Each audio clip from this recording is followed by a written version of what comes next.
Hi guys, this is April, Aqua Nerd, coming at ya. I'm not really sure where the lens on my camera phone is, so hopefully I'm not staring off completely into space.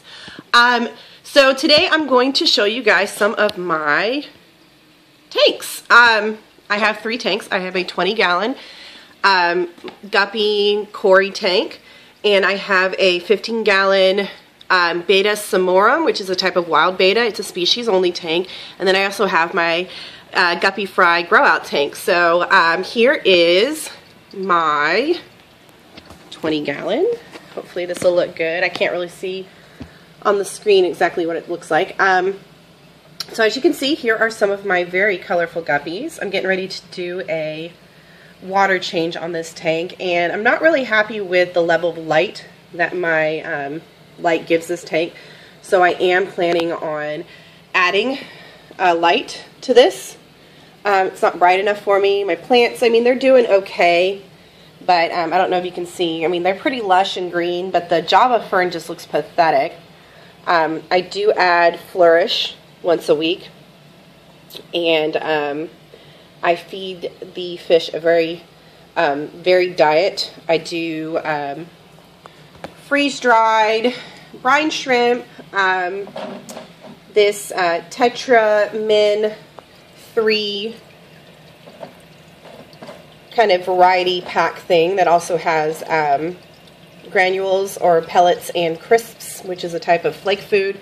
Then I also feed them, I don't know if you can see this very well, tube effects worms, which they've gotten kind of a bad rap, but if you get a high quality tube effects from Hygrophila is what I would recommend. There's also a couple very good brands out there. If they're freeze-dried, it does help with any of the issues that people might have with bacteria contamination and that sort of thing. And then I also do Defina. Sorry, that's backwards. The camera's kind of flipping everything around. But this is a type of copiapod, I think is how you pronounce it, which is very similar to a shrimp, but it's very, very tiny. And my my Betta, which we're going to go down to the 15-gallon tank now. My Betta really, really, really like the Defina. Let's see if any of them will come up to, there they are. Can you see them? They're coming up to say hi. They love the camera. Let's see. Whoop, where are they going? There's one of my Nerite snails you can see there. And hopefully we'll get to see some of the Betta. There he is. They are the coolest little fish. These wild Betta, these are very, very juvenile. Their grown size will be up to 5 inches. They get pretty darn big.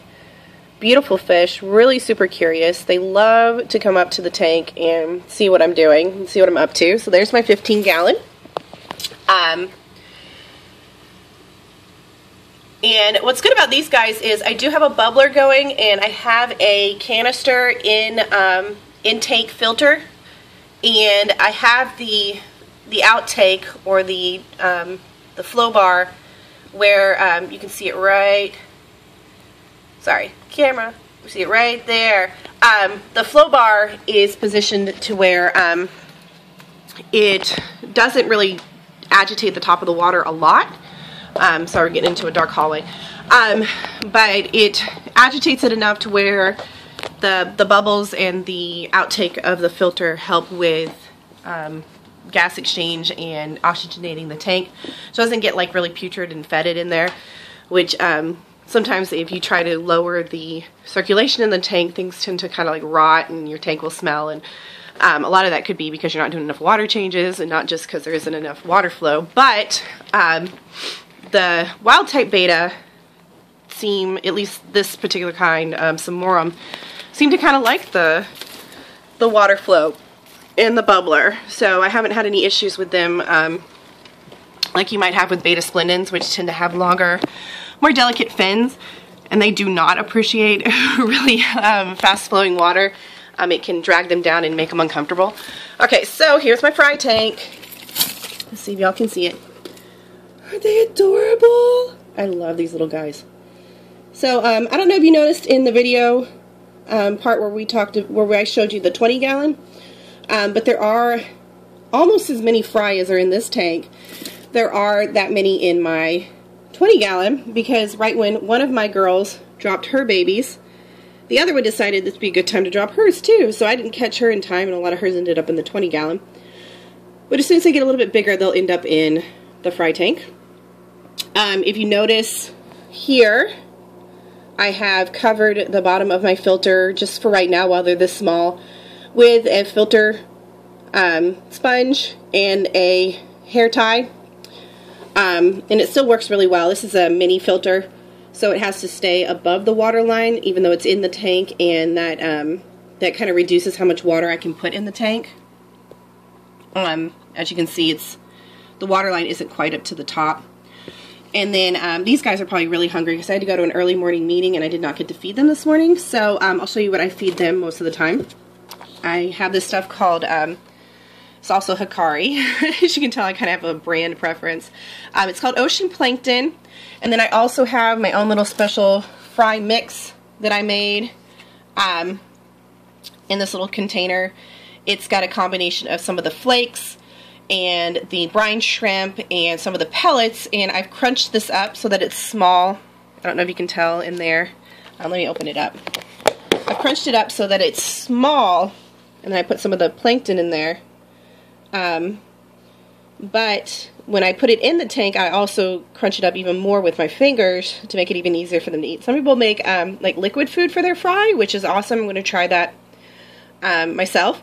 But they use things like peas, and then they cook them until they're mushy and then mush them through a strainer, or they do egg yolk as well, and then you just mix it with some tank water and you can add that to your tank, a very small amount I would assume, so your tank doesn't get super cloudy and gross. Alright, so let's feed them. You can see my little fry feeding frenzy. I do a little tiny, like super tiny pinch. Super tiny. And I do this 3 to 4 times a day. Today will probably only be 3 times. I don't want to overdo it since I won't be able to. But there we go. Sorry, the light is super bright in here. Alright. And then we got that in there. And then there's my little fishies. There they go. Feeding frenzy.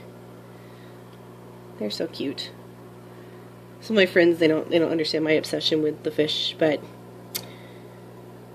if you are similarly obsessed with fish, you understand how awesome this is. That you are helping to take care of brand new life. Kind of like when I had my kids. Except the fish appreciate me more. Haha. Alright, so that is an introduction to all of my tanks. Short video, less than 10 minutes. And I'd love for you guys to show me your tanks. Show me what you guys have set up. Maybe even show me what like your ideal tank would be, like your dream tank. I have one in my head. It's a 75-gallon freshwater planted tank, and I have some ideas for stocking, but that's way in the future. It's not happening anytime soon.